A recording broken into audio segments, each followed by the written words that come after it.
부종이 있으면 야간뇨가 많다. 방치하면 치매 쪽으로 가는 겁니다. 비몽사몽 일어나서 화장실을 가다 보니까 낙상사고가 많습니다. 서서히 여러 질병들이 늘어납니다. 야간뇨를 이야기할 때 제가 환자분들한테도 소변을 보고 나서 자는 겁니다. 그러면 한 번 정도는 죽어요. 혀 운동에서 핵심 를 강화하자입니다. 이렇게 됐고요. 반대로 돌릴게요.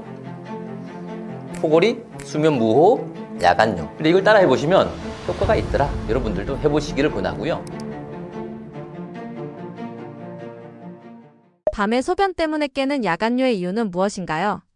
야간뇨 이유 한 6가지 정도 말씀드릴 수 있는데요. 첫 번째는 기질적인 병들 있죠. 전립선 비대증이나 과민성 방광 이런 것들인데, 전립선 비대증 같은 경우는 전립선이 비대가 되면서 소변이 나오는 거주를 꽉 눌러요. 그러면 방광 자체가 소변이 들어오면 쭉 늘어나야 되는데 못 늘어나겠죠. 그러니까 금방 차고요. 과민성 방광은 얼마 차지 않았는데도 예민하니까 금방 눕고 싶은 거예요. 그래서 이런 기능들이 떨어지면서 나타나는 병이 있고요. 그리고 나이가 들면서 노화가, 나이가 들면 누구나 야간뇨를 겪는 경향이 있죠. 그거는 노화로 인해서 항이뇨 호르몬이 감소합니다. 좀 슬픈 일이죠. 이게 가장 주된 이유이긴 해요. 젊었을 때보다 나이가 들면 들수록 야간뇨가 많다라는 건 그런 이유가 있죠. 그리고 세 번째로는 당뇨나 신장 기능 저하나 아니면 고혈압약. 고혈압약 중에 이뇨제가 포함되어 있는 것들이 많거든요. 그런 약을 드시면 야간뇨가 있다든지, 만약에 고혈압약을 먹었는데 얼마 전에 내가 화장실 자주 간다 그러면 한번 가셔가지고 고혈압약을 체크할 필요가 있죠. 그리고 네 번째는 가장 많은 부류 중에 하나인데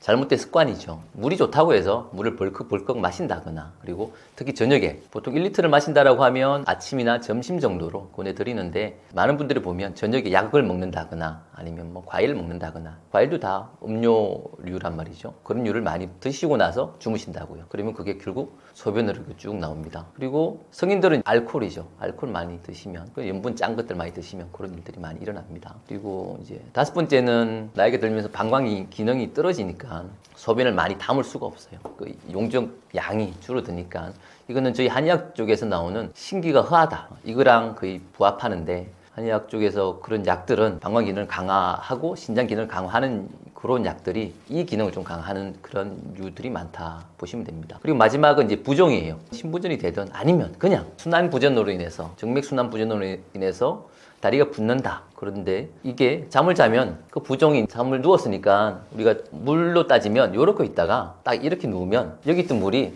쫄쫄쫄쫄해서 방광으로 와요. 그럼 그게 어디로 가야 돼요? 소변으로 가야 되잖아요. 그래서 실제 그런 기준들이 치료에서도 관리에서도 정말 중요한 부분인데, 그런 부종이 있으면 야간뇨가 많다, 그렇게 볼 수 있습니다. 이를 방치하면 심각한 질병으로 발전될 수도 있나요? 이거는 이제 계속 나올 이야기이긴 한데, 방치하면 일단 심장이 좀 부담이 와요. 잠을 잘 못 자니까 심장이 계속 일을 해야 되잖아요. 그러면 고혈압이랑 연관이 되고요. 그리고 또 당뇨 조절하는 게 잘 안 됩니다. 그리고 잠을 못 자면 어떻게 돼요? 야간뇨 때문에 잠을 못 잤다 그러면 집중력이 떨어지죠. 기억력도 떨어지고, 그럼 그걸 좀 더 진행시키면 어디로 가요? 치매 쪽으로 가는 겁니다. 그리고 연세 드시면 문제인데, 비몽사몽 일어나서 화장실을 가다 보니까 잘 넘어지죠. 그래서 낙상사고가 많습니다. 장기적으로 추적 연구를 해봤을 때는 야간뇨를 2회 이상 하는 경우에는 심혈관으로 인한 사망 위험이 1.5배에서 2배 정도, 전체 사망 위험도 증가한다고 되어 있습니다. 그리고 낙상이나 골절 위험도 2배 이상, 그리고 인지저하나 우울증 이런 것도 많이 다발한다고 지금 되어 있거든요. 그래서 결론적으로 이렇게 말씀드릴 수 있어요. 서서히 하지만 확실히 여러 질병들이 늘어납니다. 야간뇨와 수면의 질은 실제로 얼마나 깊게 연결돼 있나요? 야간뇨와 수면의 질의 관계는 거의 닭이 먼저이냐 계란이 먼저이냐 이거와 비슷합니다. 수면의 질을 이야기할 때 깊은 수면을 하게 되면 보통은 첫 번째로는 항이뇨 호르몬이 증가를 합니다. 나이가 들면은 항이뇨 호르몬이 줄어든다고 했잖아요. 항이뇨 호르몬이 증가를 하게 되면 이거는 신장에서 이렇게 명령을 내리는 거예요. 밤에는 소변을 농축해서 내보내지 마라, 이 신호를 보내주는 거거든요. 근데 수면의 질이 떨어지면 어떻게 돼요? 이게 사람이 각성을 한 거니까 항이뇨 호르몬이 떨어지게 되고요, 감소하게 되고요. 그러면 깨어난 상태에서 소변을 내보내라라고 하는 신호를 보내게 됩니다. 두 번째, 깊은 수면 단계에 들어가게 되면 몸에서는 방광의 감각이 둔해집니다. 뇌에서 소변 신호를 거의 인식하지 못하게 돼요. 우리가 깊은 잠이 들면 그냥 푹 자잖아요. 소변을 마렵다. 우리가 막노동 같은 경우나 심한 노동을 하고 났을 때 보면 푹 잡니다. 뇌가 소변이라고 하는 그 감각에 대해서 둔해지는 게 있는 겁니다. 그리고 세 번째, 자율신경계에서 부교감 신경이 활성화돼요. 깊은 잠을 자게 되면. 이 상태가 되면 심장이나 신장이나 방광 이런 것들이 휴식 모드 쑥 들어갑니다. 안정을 취하고 몸이 에너지를 저축하는 그러한 기간이 되는 거죠. 반대로 이야기해보면 수면의 질에 떨어지면 왜 야간뇨가 증가를 하느냐? 수면의 질이 나빠지면 첫 번째 항인효 호르몬이 감소를 하니까 이렇게 농축을 해야 되는데 농축을 못하니까 내보내게 되는 겁니다. 그 다음 두 번째로는 밤에 각성이 잦아지니까 방광의 감각이 예민해져서 계속 조금만 차도 내보내야 된다 이런 신호를 보내게 되고요. 마지막으로 교감신경이 항진이 되니까 몸이 계속 활성화되어 있어요. 깨어있는 상태가 되기 때문에 계속 소변이 배출되는 그러한 신호를 주게 되는 겁니다. 많은 경우에 우리가 소변이 마려워서 깨는 경우도 있지만 그것보다 잠을 깨서 소변을 마렵다라고 느껴지는 경우가 훨씬 더 많다고 보시면 됩니다. 콧골이나 수면의 질도 야간뇨와 관련이 있나요? 코골이와 수면의 질, 수면 무호흡증 사실 깊은 관련이 있어요. 이게 잠이랑 관련이 있다고 보면 맞고 그게 결국은 야간뇨랑 같이 갑니다. 쉽게 생각을 해보자고요. 코골이보다 조금 더 심한 게 수면 무호흡증이에요. 수면 무호흡증은 잠자다가 1시간에 한 5번 정도 수면 무호흡증이 숨을 못 쉬는 게 아니다. 숨을 멈춰 있는 게 한 10초 이상이 되는 게 5번 정도 있을 때 우리가 수면 무호흡증이라고 그러는데 수면 무호흡증이 되면 사람에서 어떻게 느낄까요? 사람 입장에서 이게 뭔가가 일이 난 겁니다. 이게 사람이 질식할 수도 있고 그래서 흉곽에 산소가 떨어지게 되거든요. 그러면 산소가 흉곽에서 음압이 생기니까 몸에서는 여기에서 에너지를 넣어줘야 돼요. 그래서 정맥혈이 쭉 올라가요. 살려야 되기 때문에. 그래서 정맥혈이 심장으로 많이 이렇게 올라가게 됩니다. 올라가다 보니까 여기에서 다시 신장한테 신호를 보내요. 나트륨이랑 소변을 배출해라. 왜? 생존을 하기 위해서. 그러니까 그런 과정이라는 거죠. 그러니까 호흡을 제대로 하면 이게 과정이 부드러운데 숨이 막히거나 호흡이 떨어지게 되면 심장이랑 신장의 그 연결축이 살기 위해서 소변을 배출하라라는 신호로 보내게 됩니다. 이런 문제들은 어떻게 고쳐야 할까요? 우리가 야간뇨를 이야기할 때 소변을 줄이자라는 하나의 포인트가 있고요. 또 다른 하나의 포인트는 잠을 잘 자자. 밤에 몸이 쉬도록 만들자라고 하는 포인트가 있어요.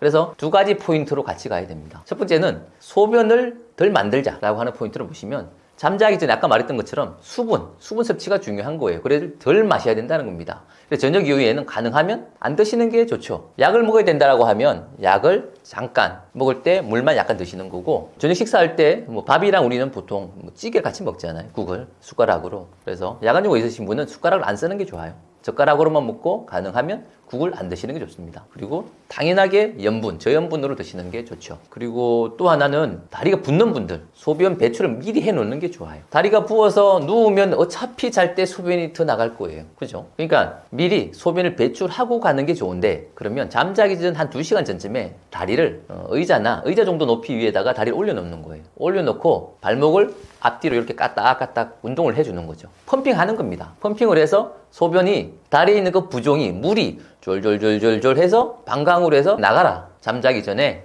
그래서 잠자기 전에 미리 내보내는 그러한 행위를 해주고 나서 꼭 잠자기 전에 소변을 보고 나서 자는 겁니다. 제가 환자분들한테도 말씀드리는데 그러면 분명히 한 번 정도는 줄어요. 확실히 줄어요. 이거는 애써 노력하지 않아도 주는 포인트가 있는 겁니다. 그래서 그런 포인트는 따라해 주시고 그 다음에 잘 때 우리 숙면을 취해야 되잖아요. 숙면을 취하려고 하는 거에선 우리가 현대에서 제일 많이 하는 건 핸드폰이죠. 요즘에 이걸로 맨날 보잖아요. 이걸 보면 못 자는 거예요. 그럼 깊은 잠을 잘 수가 없습니다. 그리고 또 수면 자세라든지 그런 부분들 해줘야 되고 좀 이따 이야기를 할 건데 잠을 잘 자기 위해서는 호흡이 잘 돼야 돼요. 그러려고 하면 이 상기도 있는 근육군들이 강화가 돼야 돼요. 이게 좀 이따는 혀 운동이랑 같이 갈 포인트인데 이 부분을 놓치지 말고 혀를 강화시켜줘야 된다. 저는 이 말을 해드리고 싶습니다. 혀 운동 실제로 어떤 효과가 있나요? 혀 운동은 사실 유튜브나 어디에도 보면 많이 있진 않아요. 유독 저희 부부 한의사 채널에 보면 혀 운동을 정말로 많이 이야기하고 있어요. 어디에 이야기를 하고 있냐 보면 이 야간류에도 이야기를 하고 있고요. 치매에도 이야기를 하고 있습니다. 그다음에 구강 건조증에도 이야기를 하고 있어요. 어마어마하게 이야기를 하고 있죠. 그러면 다 이게 왜 그럴까라고 보면 혀라고 하는 구조물을 우리는 집중을 해보실 필요가 있어요. 혀는 무게는 70에서 80g 정도가 돼요.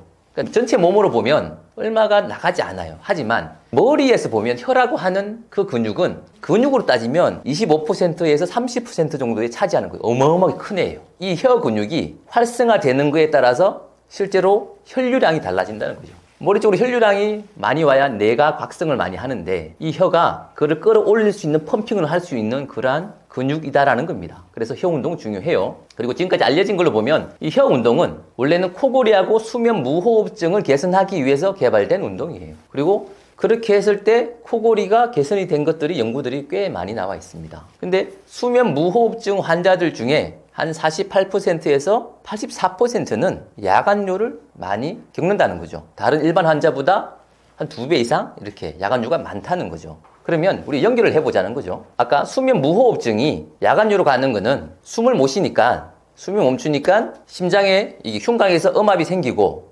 그러면 얘가 질식을 할 것 같으니까 정맥혈이 치고 올라와서 살리기 위해서 올라오는데 올라와서 결국 얘를 다시 내보내야 되니까 소변으로 신장한테 신호를 보내서 소변을 내보내라. 이 과정이라는 거죠. 그 이전 단계가 혀가 있다는 거죠. 이 수면 무호흡이나 코골이에서 호흡을 흉곽 내 음압을 일으킬 수 있는 인자가 혀가 나이가 들면서 탄력이 없어서 이완이 되면서 기도를 막아요. 막으니까 코골이도 더 심해지고 수면 무호흡증도 심해진다는 거죠. 그러니까 그 이전 단계에 있는 이 혀를 탄탄하게 해주면 실제로는 잠을 잘 자게 되고요. 결과적으로 코골이와 수면 무호흡증뿐만 아니라 야간뇨까지 연결되는 그러한 시스템을 우리는 유출을 해볼 수 있다는 거죠. 그리고 실제로 환자나 저희 유튜브에서 있는 댓글을 보시면 해봤을 때 효과가 있더라. 그런 것들이 꽤 많이 있어요. 그래서 여러분들도 해보시기를 권하고요. 또 하나는 실제 혀 운동은 뇌 기능에도 활성화가 많이 됩니다. 그러니까 거기에 대한 연구 논문은 많이 있지는 않아요. 하지만 아까 유추해 볼 수 있는 것처럼 혀는 우리가 손해나 뭐 간내나 그리고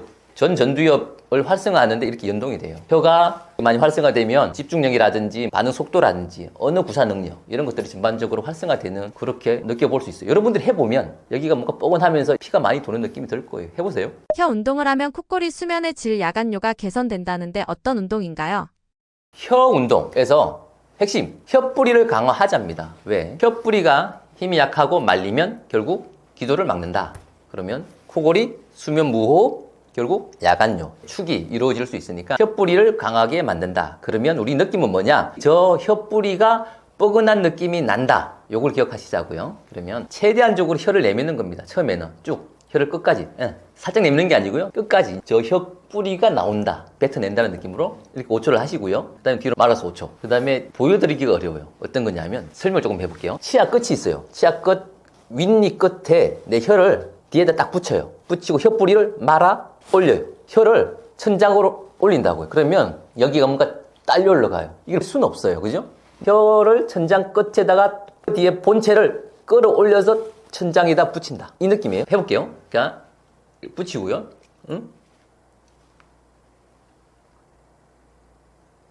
이 느낌인데 안 보이죠? 여기가 뻐근할 걸로 갑니다. 그걸 갖다가 5초 정도 해주시면 좋아요. 그리고 제가 운전하면서 제일 많이 하는 이거는 운전하면서 편하니까 이거 누구한테 보여주기가 그러거든요. 그래서 그냥 혀를 돌리는 겁니다. 한쪽으로 10회 돌리고 반대쪽으로 10회 돌리는데 이거 해보시면 엄청 뻐근해요. 힘들어요. 이렇게 5번만 했고요. 반대로 돌릴게요.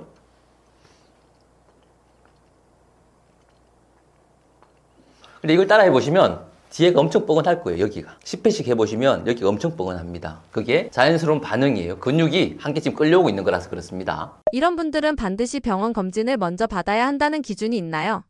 반드시 병원 검사를 해야 되는 경우는 갑자기 시작되었거나 그냥 간단하게 이야기하자고요. 그 다음에 수면 장애가 너무 심하게 동반돼서 내 컨디션이 이거는 어떻게 할 수가 없다라고 하거나 그 다음에 소변을 보는데 통증이 계속 있거나 아니면 혈뇨가 계속 나오거나 하시면은 병원에서 검사를 해보셔야 됩니다. 통증이 있는 배뇨는 그게 염증이 있는 거고요. 통증이 없는 혈뇨는 종양을 의심해야 되기 때문에 이런 부분이 있으면 검사를 해보세요. 안녕하세요. 저는 부부한의사 산청김 김경태 원장입니다. 저희가 이번에 책을 냈습니다. 부부한의사의 평생관절 사용설명서 100세 관절이라는 책입니다. 이 책을 낸 목적이 있습니다. 환자분들이 왔을 때 저희는 치료를 하고 그 다음에 더 나은 삶을 원하는데 실제로 치료하고 난 이후에 다시 또 아파지는 경우도 있고 집에서 좀 더 관리했으면 하는데 그 방법을 정확히 모르시는 분도 있고 그래서 예전에는 제가 유인물을 전해드렸습니다. 근데 제가 유튜브를 촬영하면서 그 필요한 운동법이나 필요한 관리법을 제가 영상에서 실제 보여드리고 했던 그 부분들을 정리해서 책으로 만들었는데요. 이 책을 만든 목적은 우리가 병원에 오기 전에 아니면 병원을 오고 난 이후에도 집에서 내가 어디가 아프다, 어디를 관리하고 싶다라고 할 때 맨 먼저 이 책을 들고 그 페이지를 열어서 그 치료법과 그 운동법을 보면 실제로 효과가 볼 수 있는 그러한 방법들을 구성했습니다. 이 책은 50대 이후 실버 세대가 내 몸을, 내 관절을, 내 건강을 어떻게 지킬 것인가. 실제로 50대 이후부터는 많은 관절들이 아파오기 시작하는데 거기에 대한 치료법은 무엇인가. 그 치료법으로서 나는 100세까지 내 관절로서, 내 무릎으로서, 내 허리로서, 내 어깨로서 튼튼하게 잘 지낼 수 있을 것인가에 대해서